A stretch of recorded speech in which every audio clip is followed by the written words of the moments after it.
Hello, so today we are going to begin to make this clay pinch pot.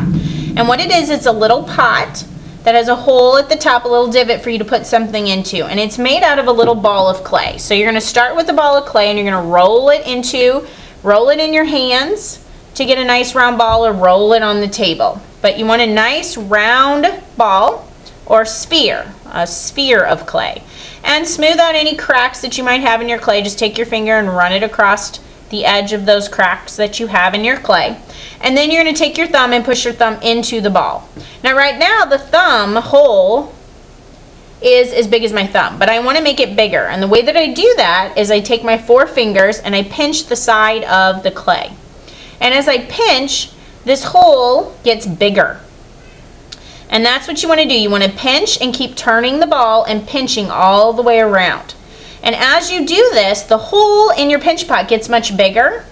So you'll have a bigger divot for you to have something in. But you want to make sure that you don't pinch really hard and make this edge thin. You don't want to pinch, pinch, pinch and make it super thin like this.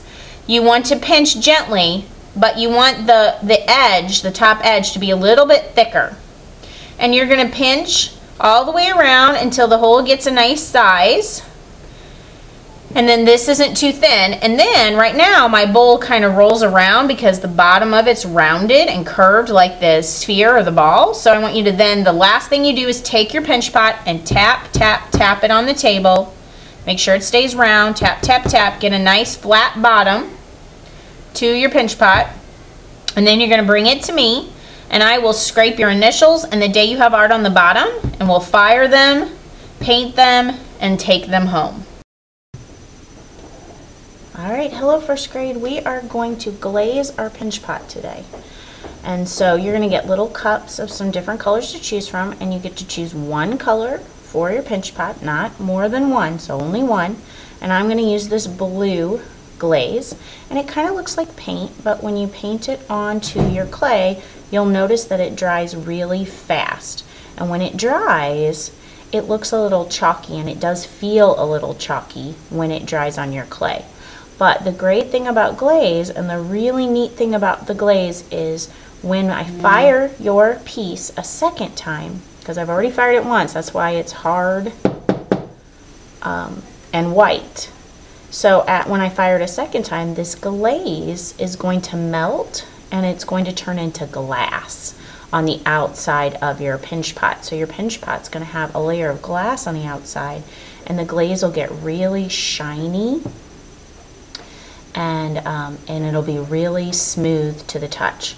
So what I'm doing is I'm putting a very nice even coat or layer of the glaze on my pinch pot, and I'm making sure that I don't leave any white spaces of the clay poking out, that I'm covering it completely.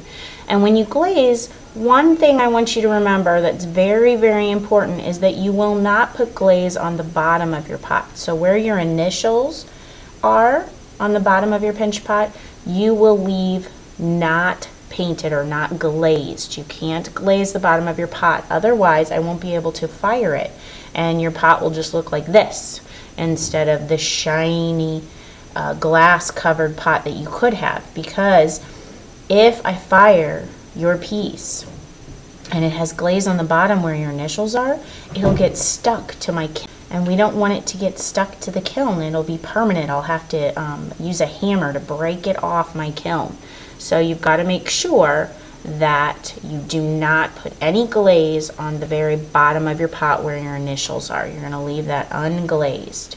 So now what I'm doing is putting an even layer of glaze on my pot, leaving the part of the pot that touches the table that it sits down on, the part that has my initials, and the day I have art, I'm not going to glaze that.